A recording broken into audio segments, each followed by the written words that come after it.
मेरा नाम है गौरी एंड आज मैं आपको कराने वाली हूँ क्लास 8th की हिस्ट्री का chapter number 1 how when and where.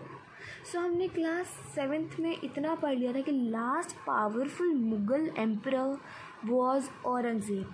फिर भी आगे भी कंटिन्यू हुए हैं Mughal emperors and the last Mughal emperor was Bahadur Shah Zafar. Remember this thing, powerful Mughal emperor जो लास्ट थे वो थे औरंगज़ेब, बट वैसे लास्ट मुग़ल एम्परर थे बहादुर शाह ज़फ़र। सो आपने ना बहुत यहाँ पे अब आ जाते हैं हम हाउ इम्पोर्टेंट आर डेट्स। सो आपने आपको खुद को या तो डेट्स पसंद नहीं होगी या फिर आपने बहुत लोगों को कहते हुए सुना होगा कि यार मेरे को हिस्ट्री बहुत बोरिंग लगती है क्योंकि इसमें और डेट्स याद करनी पड़ती हैं, है ना। तो वो डेट्स क्यों याद करनी पड़ती है? और आपके दिमाग में कभी ये चीज़ें भी आती होंगी कि यार इंडिया में लोगों ने टी कब पीना स्टार्ट किया था, या फिर लोगों ने रेलवेज़ कब बनाए थे और रेलवेज़ जब नहीं बने थे उससे पहले लोग लॉन्ग लॉन्ग डिस्टेंसेस को कैसे ट्रैवल करते थे, किस दिन रेलवे स्टार्ट हुई, ये सब आपके दिमाग में आता होगा, किसी ना किसी दिन आएगा, है ना। तो इस चीज़ का आंसर एक स्पेसिफिक डेट पे चालू नहीं होती। इंडिया के लोगों ने टेस्ट बनाया चाय पीने का, टेस्ट डेवलप किया। एक दिन ऐसा नहीं कि चलो आज हम ना एक नई चीज़ ट्राई करते हैं और एक ऐसे बन गया तुरंत ही, नहीं, उसमें तो टाइम लगा। It's a stretch of time, उसमें टाइम लगा बहुत। देन सेकेंडली जैसे कि हमने टी कब पीनी स्टार्ट की, रेलवेज़ कब स्टार्ट हुए, इस चीज़ की एक स्पेसिफिक डेट नहीं है। वैसे ही आपके दिमाग में आता होगा ये ब्रिटिशर्स किस दिन आए थे इंडिया में, है ना। तो ऐसे ही हमारे पास एक सिंगल फिक्स्ड डेट नहीं है कि किस दिन ब्रिटिशर्स आ गए थे इंडिया में या फिर किस दिन नेशनल मूवमेंट स्टार्ट हो गया था। We don't have a fixed date for that thing. उसके लिए वो हमारे पास ईयर है कि हम वो 1800 समथिंग में आए थे and this and that, but we don't have a fixed date. This all things happened in a stretch of time. Okay, एक साल के अंदर अंदर हुआ, 2 साल के अंदर अंदर हो रहा है, एक पर्टिकुलर दिन में नहीं हुआ। बट हमारे पास फिर पर्टिकुलर डेट्स किन किन चीज़ों की है हिस्ट्री में। अब किसी दिन कोई इंसान राजा बना, उस चीज़ की एक पर्टिकुलर डेट है हमारे पास। उसकी कब शादी हुई, इस चीज़ की पर्टिकुलर डेट है हमारे पास, है ना। When he had a kid, उस चीज़ की डेट है हमारे पास। When he fought a particular war, उस चीज़ की डेट है हमारे पास। द ईयर ही डाइड, ऐसा जिस साल वो मरा, इस चीज़ की हमारे पास एक पर्टिकुलर डेट है।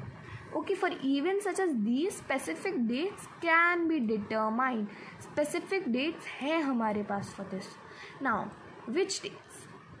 सो इधर आपको इस पूरे पैराग्राफ में कुछ इम्पॉर्टेंट चीज़ें हैं। ये 2 इम्पॉर्टेंट चीज़ें हैं। पहली 1 सेकेंड, यहाँ पे आपके एग्जाम में आ सकता है who is the first governor general of India. He is Warren Hastings, remember this thing. And who was the last viceroy of India, that's Lord Mountbatten. ये चीज़ याद रखेंगे, first and last. And first was governor general and second was viceroy. Governor general and viceroy में क्या difference है वो मैं आपको किसी दिन और बता दूंगी। नाउ सेकेंडली, ये सारे गवर्नर जनरल्स की लिस्ट है। पहले Hastings, then Wellesley, then Bentinck, so ऐसे करके बहुत सारे governor generals. It is a seemingly never ending succession of governor generals and viceroys. तो ये ऐसे कभी ख़त्म नहीं होती। बट आपको सिर्फ 2 ही चीज़ें लर्न करनी है।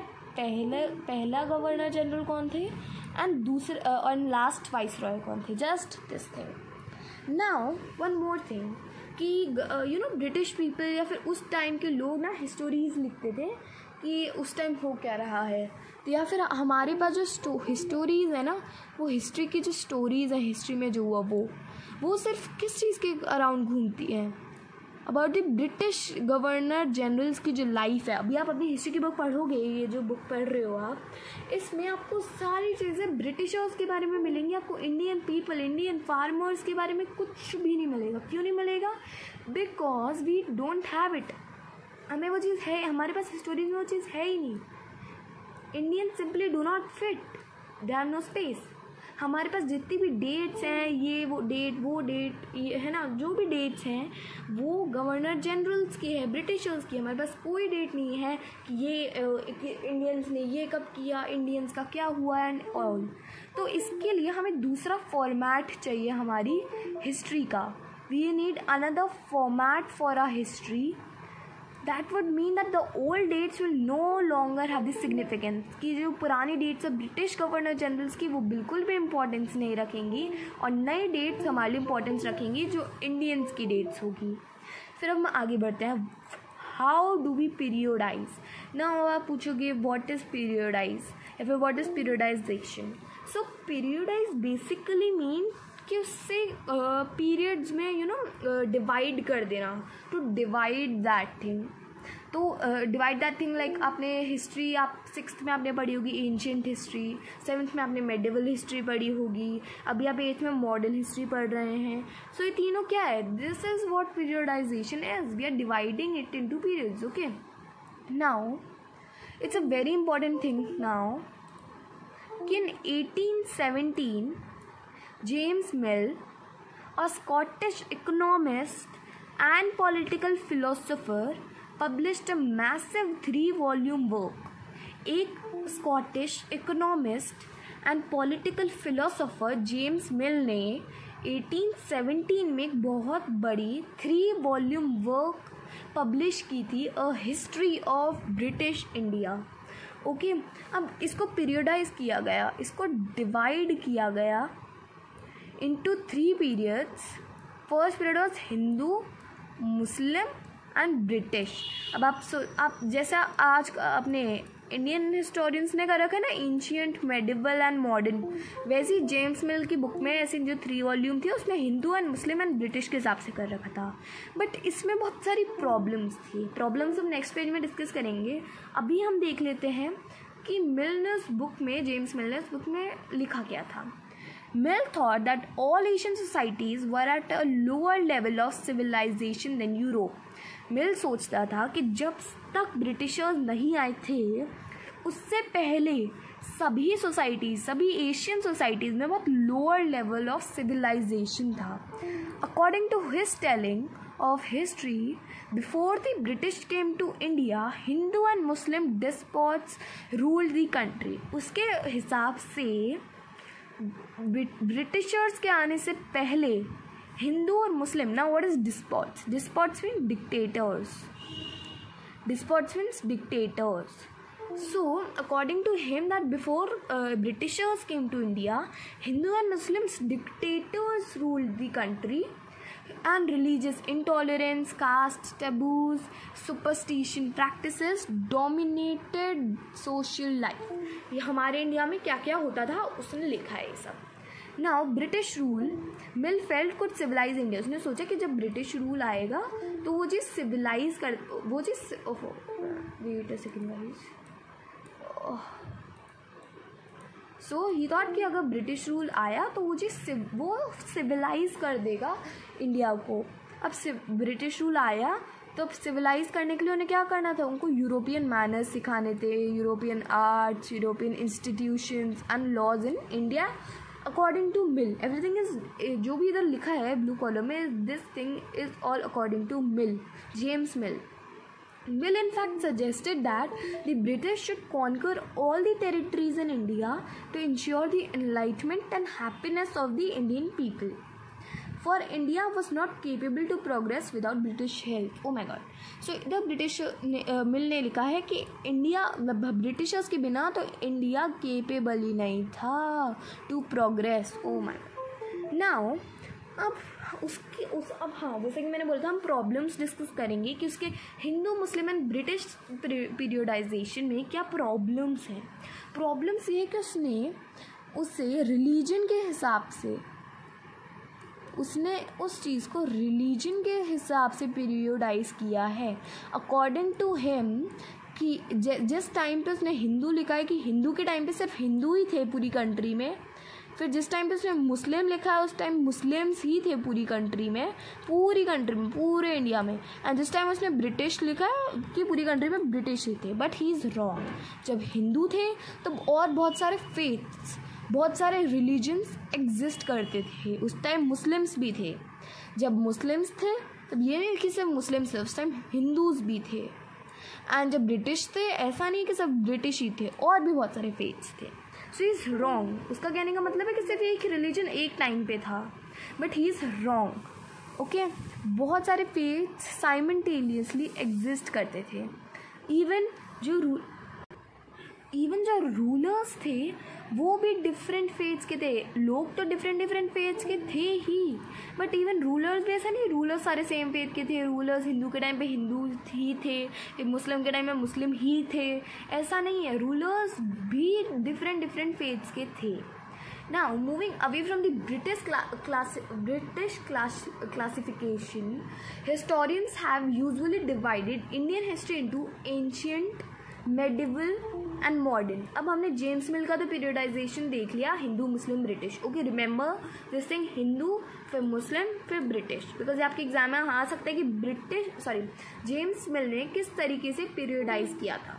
ओके, बट अब हमारे इंडियन हिस्टोरियंस ने किस तरीके से पीरियडाइज किया उसको इंडियन हिस्टोरियंस ने किया ancient, medieval and then modern. But जैसे जेम्स मिल वाले पीरियडाइजेशन में थी प्रॉब्लम्स, वैसे ही इंडियन हिस्टोरियंस के पीरियडाइजेशन में भी प्रॉब्लम्स थे। अब क्या थी प्रॉब्लम्स? अब जब पीरियडाइजेशन लिया गया है, जो एंशिएंट, मेडिवल, मॉडर्न वाला पीरियडाइजेशन लिया गया है वो ये वेस्ट से लिया गया। वेस्ट मतलब यूरोपियन कंट्रीज से लिया गया। Modern period was associated with the growth of all forces of modernity. Now ये यूरोपियन कंट्रीज से ये पीरियडाइजेशन बोरो किया गया। और जहाँ पे मॉडर्न पीरियड जो अभी हम पढ़ रहे हैं ना, मॉडर्न पीरियड, उसका मतलब था कि ग्रोथ हुई है in all the forces of modernity. मतलब साइंस में ग्रोथ हुई है उस टाइम, रीजन में ग्रोथ हुई है, डेमोक्रेसी आई है, लिबर्टी थी उस टाइम लोगों में, इक्वालिटी थी उस टाइम, है ना।